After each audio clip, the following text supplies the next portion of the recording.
कैसे बालक ध्रुव बना तारा।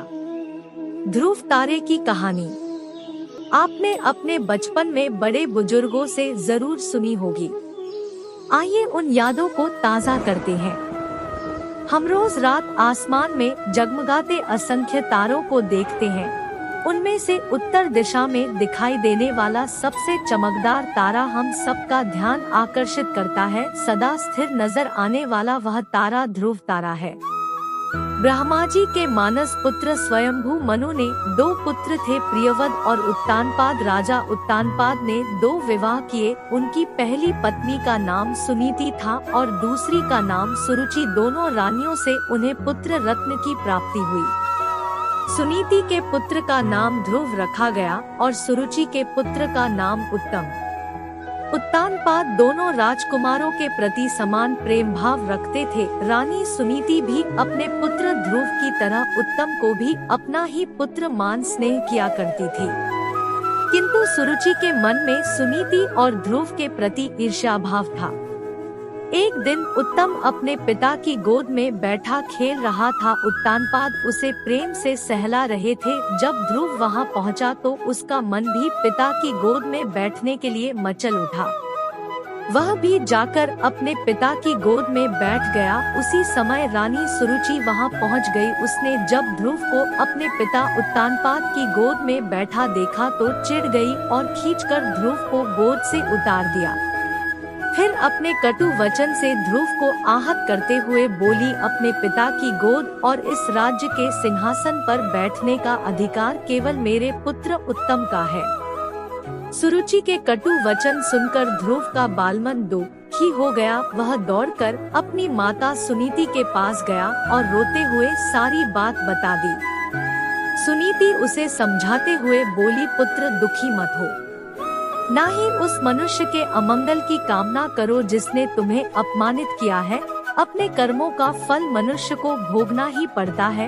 तुम अपना दुख दूर करने के लिए भगवान विष्णु की आराधना करो। उनकी कृपा से ही तुम्हारे पितामह को मोक्ष की प्राप्ति हुई थी। वे दुखहर्ता है, अब वे ही तुम्हारा दुख दूर करेंगे। माता की बात से बालक ध्रुव के कोमल मन में भगवान विष्णु के प्रति भक्ति भाव जागृत हो गया। तत्काल गृह त्याग कर वह वन की ओर प्रस्थान कर गया। मार्ग में उसे देवर्षि नारद मिले। उन्होंने ध्रुव को भगवान विष्णु की आराधना की विधि से अवगत करवाया।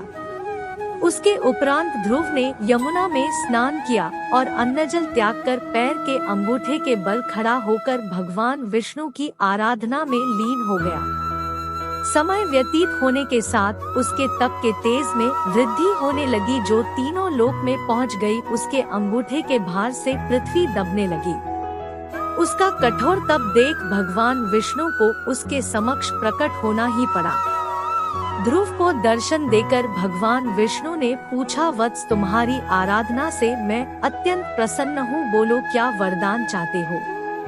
बालक ध्रुव कहने लगा, भगवान मुझे माता सुरुचि ने अपमानित कर पिता की गोद से उतार दिया था। उनका कहना था कि मैं अपने पिता की गोद का अधिकारी नहीं हूँ।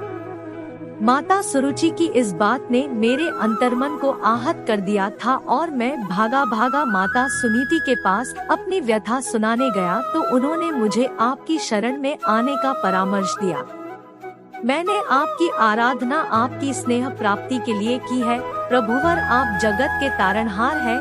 आपकी दृष्टि में सृष्टि के समस्त प्राणी समान है। पिता के गोद से उतारे जाने के बाद मैंने प्रण लिया था कि अब मैं केवल आपकी ही गोद में बैठूंगा। कृपा मुझे अपनी गोद में वह स्थान दे दीजिए जहां से मुझे कोई उतार न सके। भाव विभोर होकर बालक ध्रुव बोला।